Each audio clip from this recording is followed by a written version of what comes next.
Optakt haut vum Prozess géint Meta. 4 US-Staaten reprochéieren dem Konzern Facebook an Instagram so konzipéiert ze hunn, dat ze besonnech Junker süchtech mache.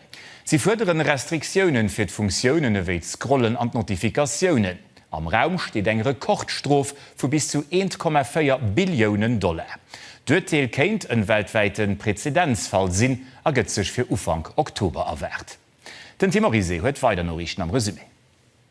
Wenn's der enormer Drschend an Europa schloen Bauuren weiter Alarm.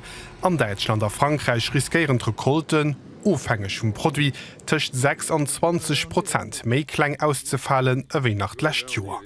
Och a Großbritannien ass Situationun ugespannt. Am Yorkshire mussssen Mëllechbauuren hier kei wenn's den dreschenne Wiesen e Looch schon an de Stall hoelen, e puer méint éichter ewéi normal. Der besten ass neich mit ze friessen, dëfir hummer missen Kei an de Stallhuelen. An Hain stiden lo 180 Mëllechkei, die mat Fuder gefiedert ginn dat eigentlech fir de Wand afir gesiwer. Wat bedeit dat? Et bedeit, dat den Locher muss d Reserve goen. Bei enger russischer Attack an der Ukraine sinn 10 Leute d'Liewe kom. D'Attack war an der Region Schachgif. Von de lokalen Autoritäten heeget, dat Zivilinfrastruktur am Viséier gewircht wie.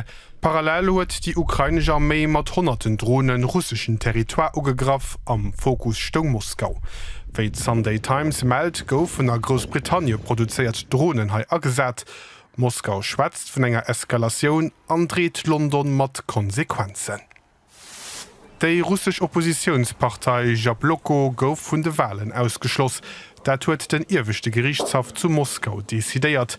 De Vizechef vun der Partei, den Liu Schlossberg, muss iwwer dems 11 Joer an e Stroflehrer. Jabloko ass eng Antikrichspartei. Zu Granada a Spurien sinn op manst 3 Leiit beim Erdbiewen vun der Stärkt 4,7 Liicht placéiert ginn. Verschiedene Gebäier goufe beschädigt, och den Zugang zu Deler vun der beleefte Alhambra-Festung gouf fir Touristen gesperrt. Rechte samstech ha den Erdbiewen vun der Stärkt 5 d'Stadt getraff.